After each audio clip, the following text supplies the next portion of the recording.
We remain steadfast in our commitment in delivering local news that matters, stories that inspire, enriching the lives of Filipinos in the Philippines and across the globe. This is your GMA Regional TV. Buong puso para sa Pilipino. 29 pesos per kilo na bagas i-ooprisir kaniya Bicol sa mga Kadiwa Center. 8 hasta 14 bagyo piglalao man ang mabilog hasta sa matapos ang taon. Asin, mga kaakian sa Baras Catanduanes nagpatiribayan sa laro ng lahi.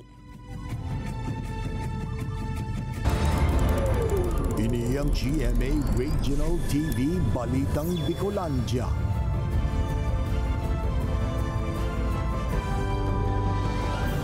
Diyos marhay na hapon mga kapuso, uni na ang Balitang Bicolandia. Hatud miyan pinakadarakula asin pinakabagong mga bareta sa Kabikolan. Kami ang tropa nin katotohanan, mahatud nin mga baretang mayong pigkikilingan, mayo nin pigpoprotehiran. Live hali digdi sa GMA Complex sa Naga City. Ako po si Kate Dolovieres.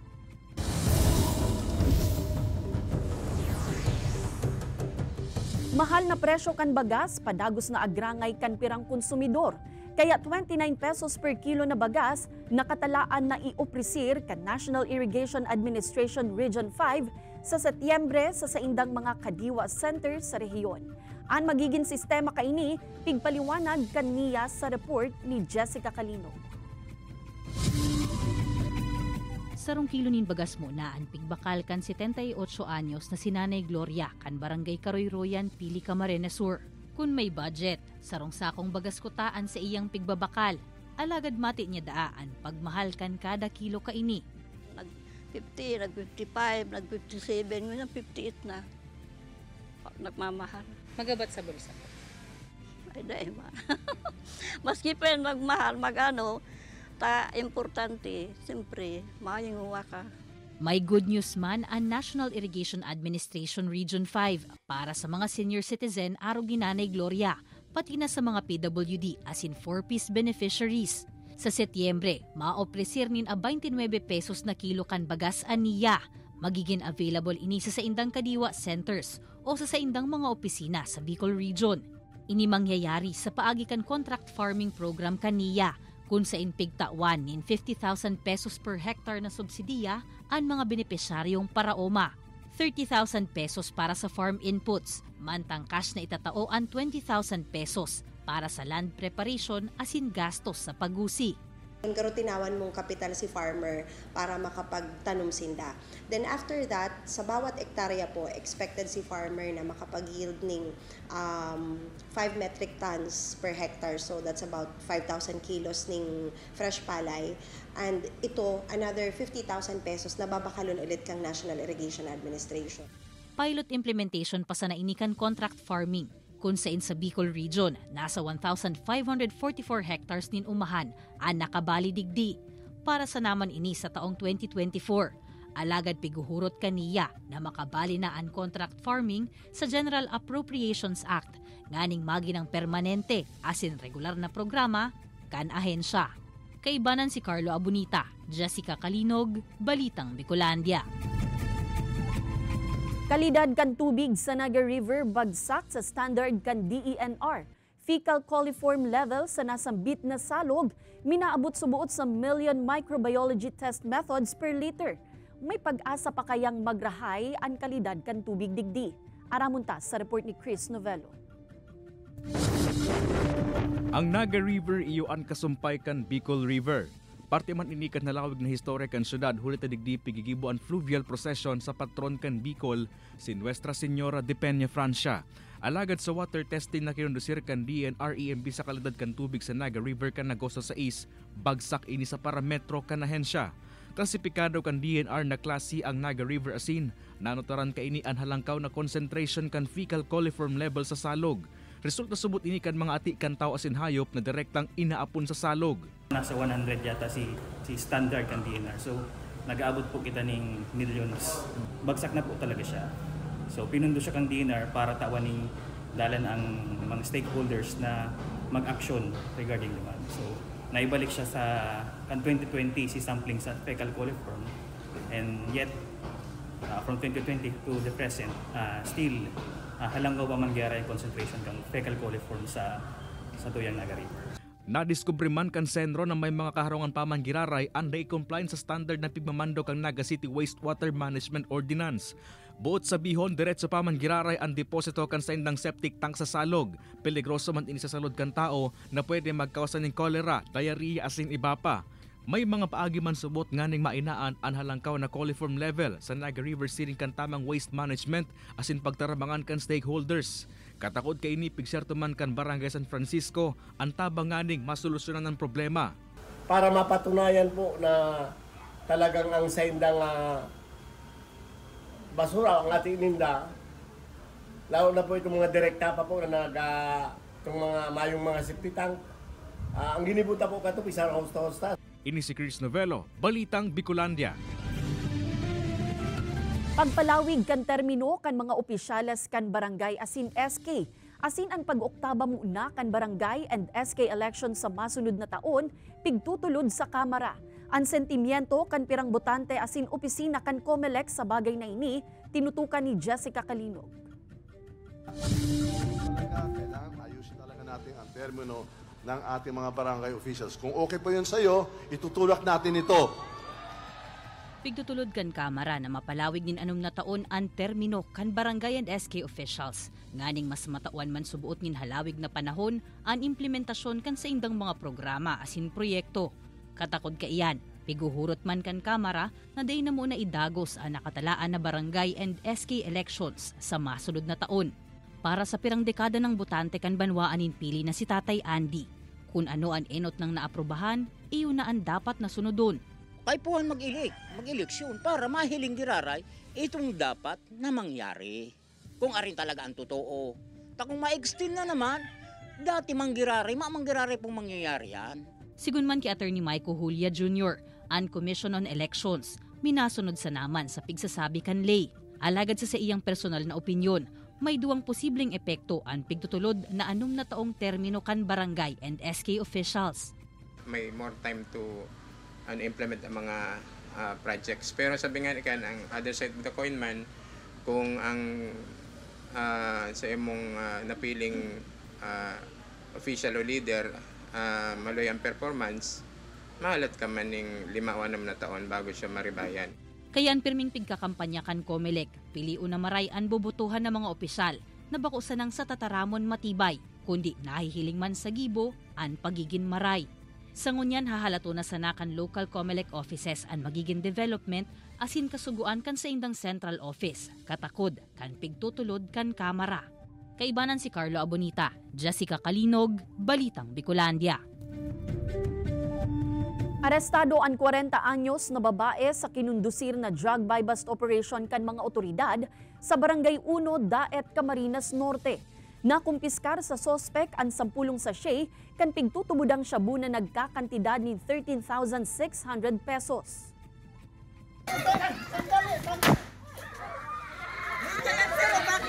Ala, pinuto ka na.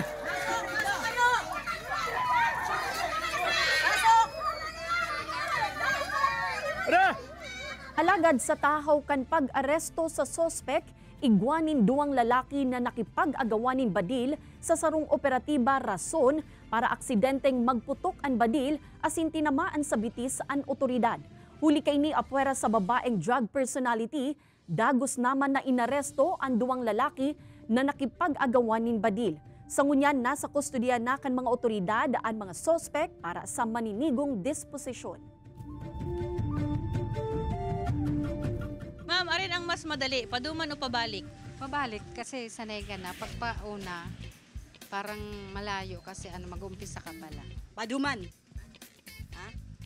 Mayo ka pang diretso ka lang, mayo ka pang liliko-likuan. Arin po ang mas madali, ang paduman o ang pabalik? Pabalik. Kasi pag nakaduman ka na, matatandaan mo na si mga inagihan mo. Din pag pabalik mo, ara mo na. Di ka na masala. Paduman o pabalik? Pabalik. Pabalik ka na.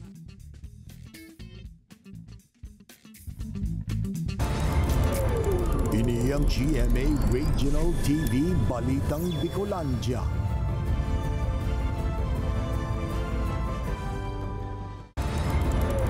Ini ang GMA Regional TV Balitang Bicolandia.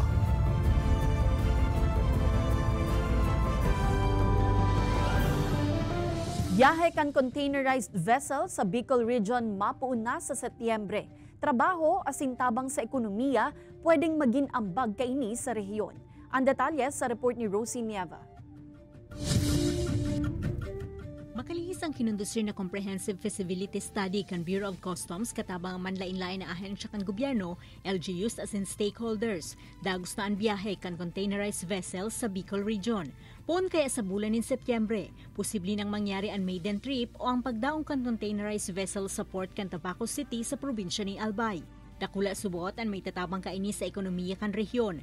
Direkta na kaya ang sistema sa pagbayad asin pagkolekta kan duties and taxes. Urog na ta sa datos kan ahensya. Daw ang ani day pa operational ang containerized vessels, nagpakol na sa 2.1 billion pesos ang nakolektang buwis ngunya na taon.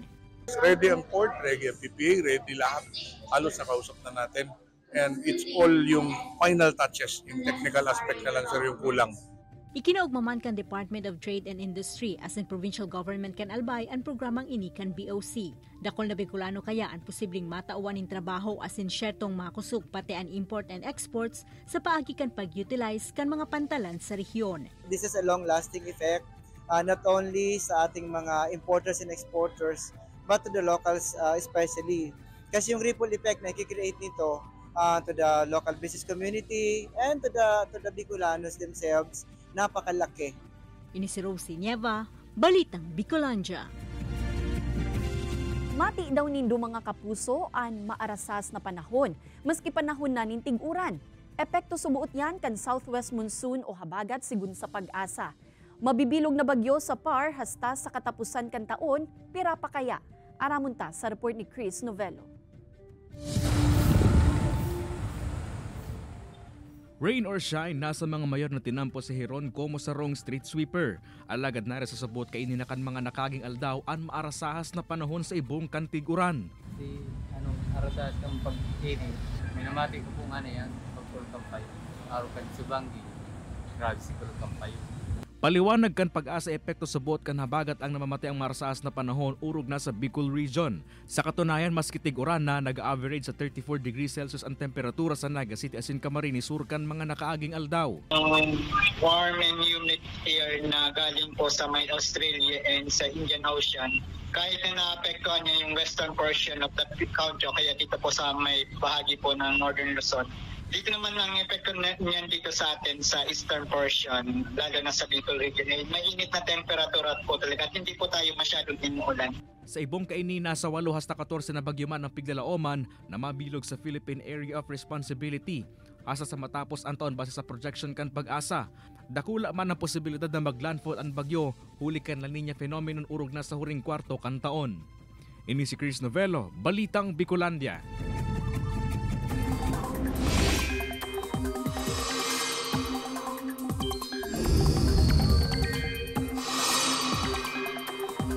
Mga kapuso, igwanin pirang bagyo sa luwas kan Philippine Area of Responsibility, alagad mayo man ining piglalaomang epekto sa nasyon. Ang bagyong may international name na Ampil, piglalaomang mahiro pa northeast asin paparayo naman sa Pilipinas. Alagad padagos na namamatean ang habagat asin magpapauran sa pirang parte kan nasyon.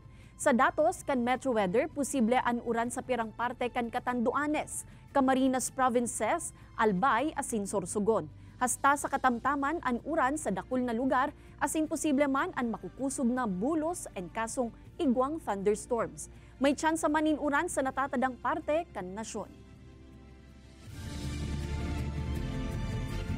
Feria de Camarines featuring Pustoriosa, pigbukasan na sa publiko kan DTI Camarines Sur.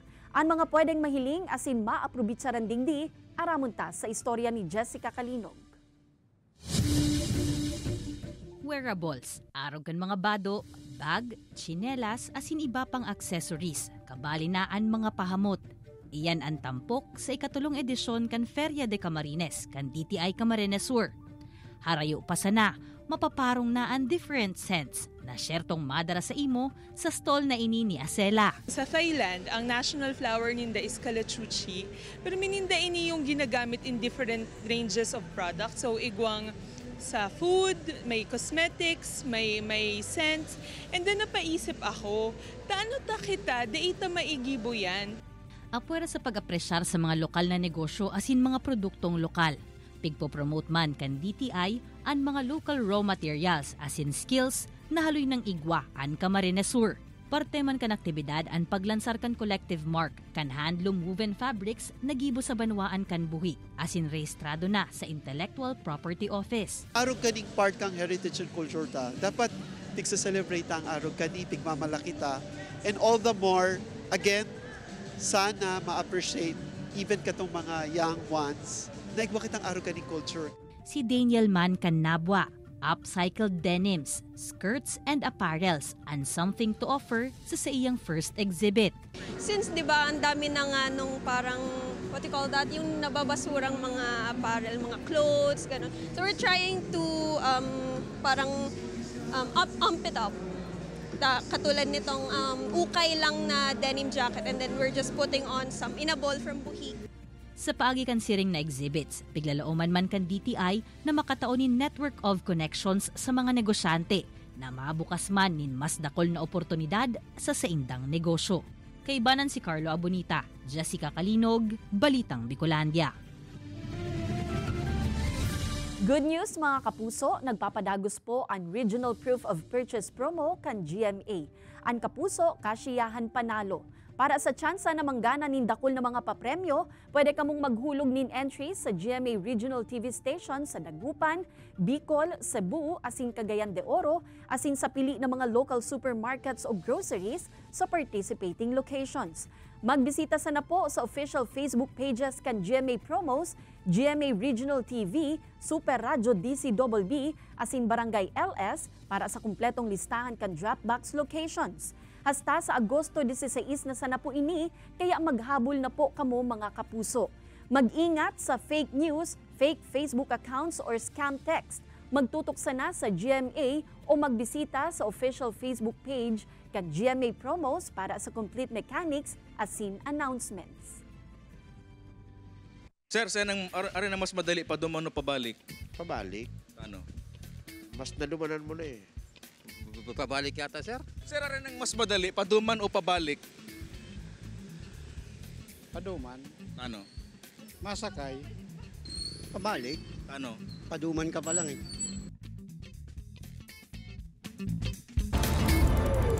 Ini ang GMA Regional TV Balitang Bicolandia.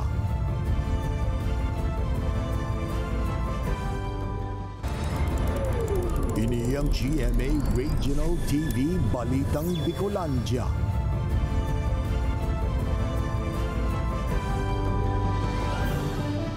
Tuyong Peña Friendship Festival, dagmang na tao ang nagpapasiring sa Naga City kung kaya lauman man ang halangkaw na demand sa tubig. Katakod kaiyan pigpapasyerto kan Joint Operations Center ang bastanteng supply kan tubig ngunya na maabot na pista. Ang contingency plan kan MNWD aramunta sa pagtutok live ni Chris Novello. Chris?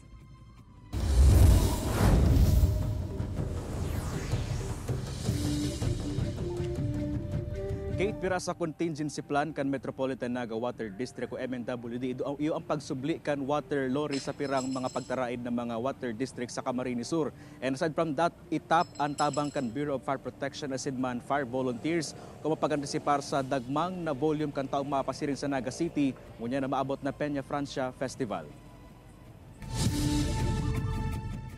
Sa datos kan Metropolitan Naga Water District, nasa 59,000 na ang consumer kan opisina sa 5 area coverage kaini. Posible pasabot ining madugangan urog ng unya na maabot na Peña Francia Festival kung sa indagmang ang nagpapasiring sa syudad. Katakod kaini pigpapasyerto kan Joint Operations Center sa Utilities Cluster ang pagkakaigwa nin bastanteng supply nin tubig durante kan okasyon. Ano sa mga senaryo sa supply na kang tubig na dapat ang maantisiparan, lalo na milyones ang maabot sa Naga na inaantisiparan ng mga bisita. Aminado kaya ang MNWD na talagang may kakulangan sa tubig ang opisina gikan sa mga sources kaini. Itinaong halimbawa kan Water District ang Anayan Spring kung sain haranin na ang level kan tubig sa source sa critical level. Ninhuli sa panagos na pagbaba kan source, nakakamati din maluyas na mayong bulos din tubig ang pirang lugar sa Naga City, asin ang mga banuan kan gain sa asin kamaligan. Pagduman mi nasa 48 pa siyang centimeter. Pero ang sa iyang critical level is 42 centimeters. So igwa na lang kita 6 centimeter bago abuton. Katakod ka ini may contingency plan naman subot ang opisina kung pag-antisipar sa paglangkaw kan demand sa tubig sa panahon kan pista siring kan pagsubli din mga lores sa iba pang LGUs and Bureau of Fire Protection.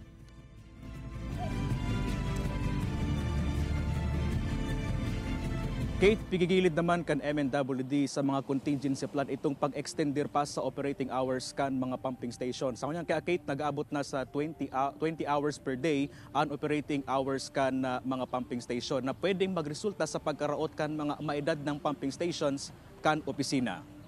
Kate? Alright, Jos Mabalos Chris. Man iba-ibang architectural design na pwedeng gibuhon sa Naga City sa maabot na panahon, pinahiling sa sarong exhibit. Ang pigtutulod kan mga nagbilog kan aktibidad, aramon ta sa report ni Jessica Calinog.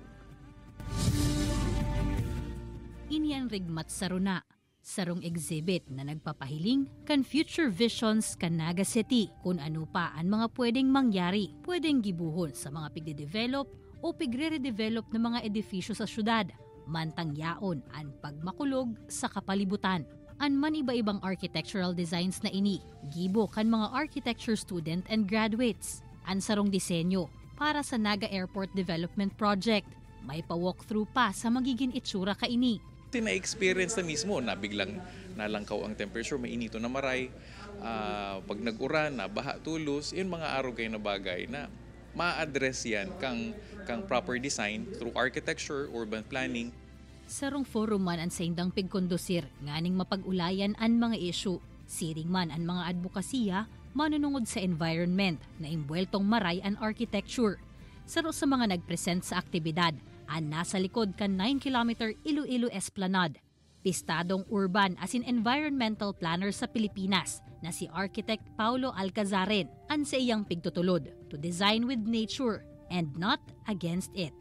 So kailangan ma-embed yung natural environment into the built environment na hindi lang puro building at kalye, building kalye, open space at halaman. So dapat may interplay ng natural spaces at saka yung built spaces para may balanse sa physical environment. Iniman ang saro sa saindang mga pigkukonsiderar sa redevelopment kan Plaza Quezon asin Plaza Rizal kan Naga City kung sa parte kan pagpaplano si Architect Alcazaren. Kaibanan si Carlo Abonita, Jessica Calinog, Balitang Bicolandia. Pinahimutikan kan FIVOX ang naglakop na bareta dapit sa subuot pagtuga kan Bulkang Mayon kasuudma. Nangapudan ang FIVOX sa publiko na dai basta magtiwala o magheras nin impormasyon na pwedeng magkausa nin pagkaribong asin alarma sa mga tao. Sa ngunya, nagtitinir pa man giraray sa Alert Level 1 ang bulkan. Huli kay ni padagos an patanid kan FIVOX sa publiko na dai namuna maglaog sa 6-kilometer permanent danger zone tanganing malikayan an anuman na daipig lalaomang insidente. Kasabay kan kampanya kan gobyerno na National Task Force to End Local Communist Armed Conflict, sarong miyembro kan rebeldeng grupo ang nagsuko sa kapulisan sa Camarines Norte. Ang nasambitan ng persona ang subuot residente kan sarong lugar sa Camarines Sur. Kasabay kan sa iyang pagsuko, pig-turnover man kaini sa mga otoridad, ang sarong badil asin mga bala.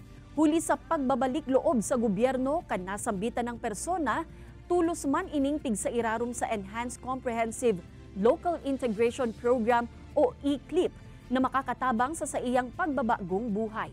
Nangapudan man ang mga otoridad sa mga natatada pang miyembro kan mga rebeldeng grupo na dai magduwa-duwang magsuko sa mga otoridad urong nata bukas man ang gobyerno na tabangan ang mga ini. Nagpatiribayan ang mga hovenes sa kinundusir na laro ng lahi sa banwaan kan Baras, Catanduanes. Kabalidigdi ang mga kawat arog kan tigpanaw kadang-kadang sack race, asin iba pa. 50 mga hovenes ang nagpartisipar digdi, nagikan sa manlaen-laen na barangay kan Baras. Obheto kan programa na mailikay ang mga hovenes sa paggamit nin gadgets o illegal na droga. Imbes, mas maggamit kan mga ini an sa indang oras sa mga traditional na mga kawat. Plano man kan Local Youth Development Officer na maibale ang laro ng lahi bakusa na sa fiesta, alagad pati sa iba pang aktibidad sa banwaan. Sa panahon ngayon yung mga bata, more on gadget sila. So para ma-divert natin yung kanilang attention, nagpa-conduct po kami ng laro ng lahi. And then dun sa mga illegal activities like mga paggamit ng mga illegal drugs sa mga kabataan, dito po nila maano yung oras nila. Madadalan ang episode niya ini asin iba pang pinakahuring lokal na bareta sa official website kan GMA Regional TV, www.gmaregionaltv.com. Pwede man kamong magbisita sa samuyang official YouTube channel, GMA Regional TV, asin i-click ang subscribe button para sa pinakamaiinit na bareta hale sa man iba-ibang rehiyon. Mabalos sa mga kapusong Bicolanong nagantabay, maging sa mga kapuso nyato abroad. Ninhulita sa GMA Regional TV, Local News Matters. Asin yan ang pinakadakula asin mainit na bareta sa Kabikolan. Ako si Kate Dalovieres. Kami ang GMA Regional TV Balitang Bicolandia, bilog na pwersa para sa mas dakulang misyon asin mas mahiwas na pagserbi sa nasyon.